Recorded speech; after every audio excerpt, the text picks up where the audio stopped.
What's going on, guys? Welcome back to another video on the channel. Today we're going to be continuing our narrative on the NHL draft, only this time talking about the Montreal Canadiens and the trade they made early on with the Chicago Blackhawks and the New York Islanders.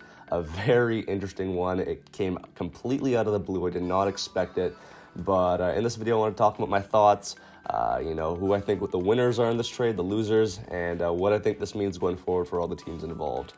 For question of the day, let me know who you think the victor was in the comment section below of the three teams involved. I would love to know all your thoughts there. If you guys have any differing opinions to mine, which I will state who I think the victor was later in the video. But anyways, make sure you hit that like button and subscribe to the channel if you're new, because you do not want to miss out on the future videos that will be coming out very shortly, especially with free agency frenzy coming up tomorrow. It's going to be a lot of fun, a ton of moving parts, and definitely going to be some drama there. So it's going to make for some great videos. Do not miss out on that. And yeah, man, without further ado, let's get right into the video. So if you are a little bit unaware of what actually went down on draft night, let me give you a little bit of a recap of the trade. So the Montreal Canadiens made two trades early on in the draft to acquire Kirby Dach from the Blackhawks in the process. The Canadiens first, though, kicked things off with a trade with the New York Islanders, trading Alex Romanov and the 98th overall pick to acquire New York's 13th overall pick. Then, the Habs used that 13th overall pick and packaged it with the 66th overall pick to acquire Kirby Dach. So in the end, the New York Islanders acquired Alexander Romanov and Isaiah George with the 98th overall pick. The Blackhawks, they acquired Frank Nazar with the 13th overall pick and Gavin Hayes with the 66th overall pick. And the Montreal Canadiens got Kirby Dach.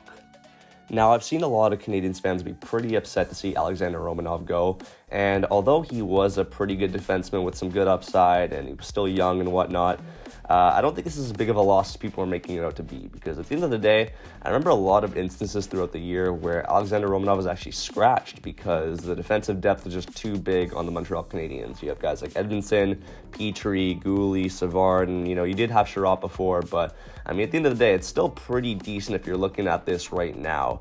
And if you're getting a guy with such big upside in Kirby Dach, who's still 21 years old, third overall pick, he was riddled with injuries, and ultimately I was really surprised to see the Blackhawks give up on him so fast, considering the fact that they are in a rebuild, and he is a young player, and generally in rebuilds you try to acquire young players and get rid of your older aging guys who you don't really see having a future with the team. So with that being said, it doesn't really make a lot of sense to me why they would give up on him this early, especially with the belief that they had in him, man. I mean, he's 6'5", and that's crazy in itself. And I don't like to use this word a lot, but I definitely think the Habs fleeced the Blackhawks here, getting rid of a defenseman they were commonly scratching and a third-round pick for the 2019 third overall pick, who, has not nearly showed his fullest potential yet. So yeah, this is definitely a dub for the Canadiens. They definitely got the upper hand here out of all three teams in this trade. I mean, if you look at the Habs lineup right now after this trade, it's actually not looking that terrible, especially the forward pack. You have Cole Caulfield, Nick Suzuki, Mike Hoffman on that first line, with Jonathan Drouin, Christian Dvorak, and Josh Anderson on the second line. Decent top six, but then the depth looks pretty good as well. You have Evgeny Dadonov, who you recently acquired, Kirby Dach, and Brendan Gallagher on that third line.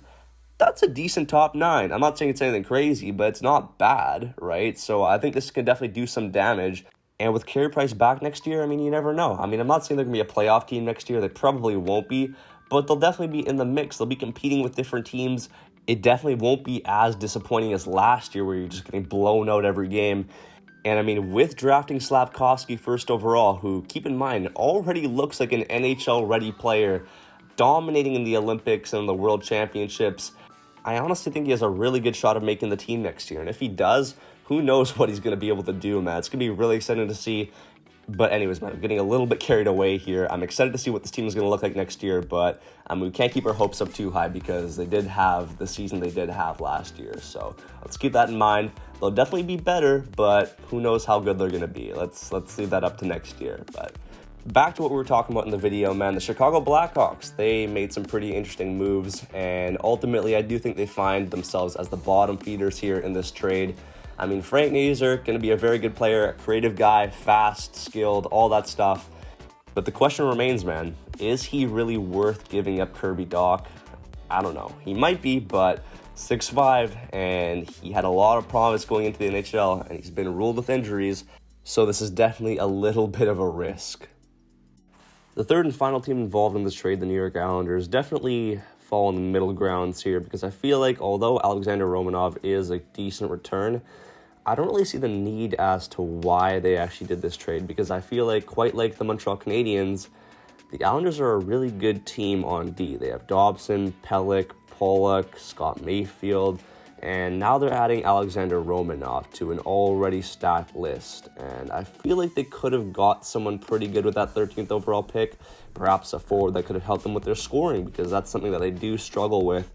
So it does remain a bit of a mystery as to why they actually gave up that pick just to acquire another defenseman that, ultimately I don't think is going to help them as much as a guy like Jonathan Lekkerimaki, who was available at 13 but went to the Canucks, which I'm very happy about. But yeah, the Islanders definitely could have used him. So I want to know your thoughts in the comments section below for that as well. What do you think the reason behind this trade was for the Islanders? Will it help them, or was this move kind of pointless? I want to know your thoughts. But yeah, that probably wraps up for me today in this video. A lot of videos coming out soon, guys. Free agency is just around the corner tomorrow, so I'm going to be very excited to make a ton of videos on whatever move happens there. And yeah, man, should be fun. So thank you guys so much for watching. Be sure to subscribe to the channel, and I'll be sure to catch you guys all in the next one. Peace.